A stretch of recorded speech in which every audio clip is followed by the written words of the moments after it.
시편 114편 역시 제목이 없습니다.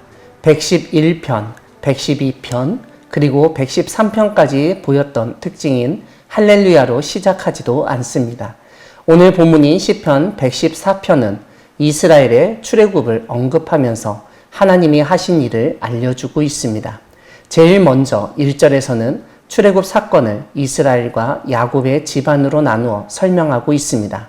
애굽을 언어가 다른 민족이라고 부연 설명합니다. 이러한 출애굽 이후 유다는 하나님의 성소가 되었고 이스라엘은 하나님의 영토가 되었다고 선언합니다. 여기서 우리는 야곱의 아들 중 유다를 언급한 것이 남유다 왕국을 지칭하는 것임을 알 수 있습니다. 왜냐하면 남유다 왕국의 예루살렘 성전만이 하나님이 택하신 성소라는 생각이 이스라엘에는 강하게 있었기 때문입니다. 우리가 생각하는 민족의 개념으로서의 이스라엘뿐만 아니라 어떤 땅을 지칭하는 이스라엘, 그리고 나라를 의미하는 이스라엘도 있다는 사실을 시인은 알려줍니다. 그런데 이스라엘이 하나님의 영토가 되었다는 것은 하나님이 이스라엘의 주권자이고 통치자라는 사실을 강조하는 말입니다. 이러한 하나님의 통치는 단지 이스라엘이라는 민족과 나라, 땅에만 한정되지 않습니다. 이 세상의 모든 자연까지도 하나님의 통치의 대상이 됩니다. 그래서 출애굽 당시 하나님은 홍해 바다를 물러가게 하시고 길을 내셨습니다. 이스라엘이 가나안 서쪽으로 들어갈 때 하나님은 요단강 역시 마르게 하셔서 건널 수 있게 만드셨습니다.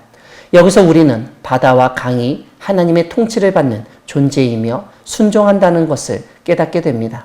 사실 구약 성경에서 바다와 강은 하나님을 거역하는 혼돈의 세력으로 흔히 알려져 있습니다.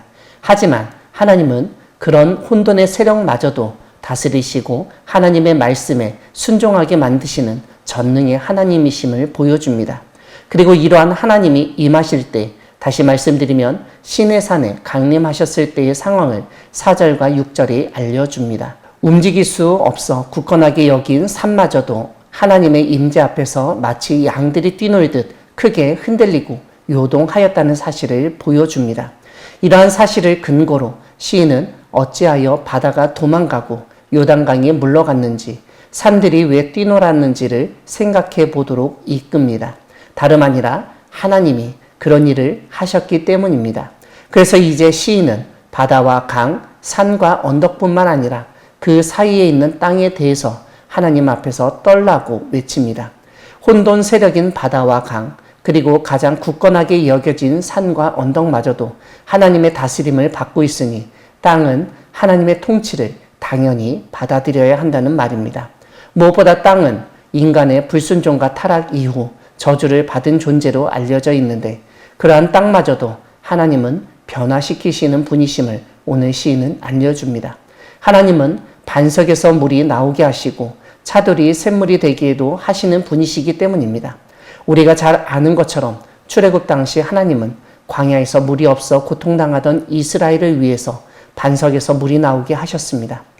이것은 저주받은 땅의 회복이고 살 수 없는 땅에서 살아가게 하시는 하나님의 능력을 전적으로 보여주는 사건입니다. 사랑하는 광야교회 성도 여러분, 하나님은 우리가 믿고 의지해야 하는 분이십니다. 오늘 시편 시인은 출애굽 사건을 통하여 이스라엘이 하나님을 믿고 의지해야 하는 이유를 몇 가지로 알려주고 있습니다. 첫째로 하나님은 홍해를 가르시고 요단강을 멈추게 하셔서 이스라엘이 애굽에서 무사히 빠져나와 약속의 땅으로 들어가게 하신 분이시기 때문입니다. 둘째로 하나님은 시내산에 임재하셔서 이스라엘과 계약을 맺으시고 율법을 주시며 이스라엘의 하나님이 되어 주셨기 때문입니다. 셋째로 하나님은 살 수 없는 땅, 죽을 수밖에 없는 땅에서 물을 허락해 주셔서 생명을 이어가게 하신 분이시기 때문입니다. 이러한 하나님을 시인은 살기 위해서는 하나님을 믿고 따라야 한다고 가르쳤습니다. 그리고 그런 하나님 앞에서 온 땅은 두려워 떨어야 한다고 알려줍니다. 우리를 구원하시고 약속의 땅으로 인도하시며 생명을 지켜주시는 하나님을 믿고 의지하며 나아가는 우리 모두가 되기를 소망합니다. 아멘.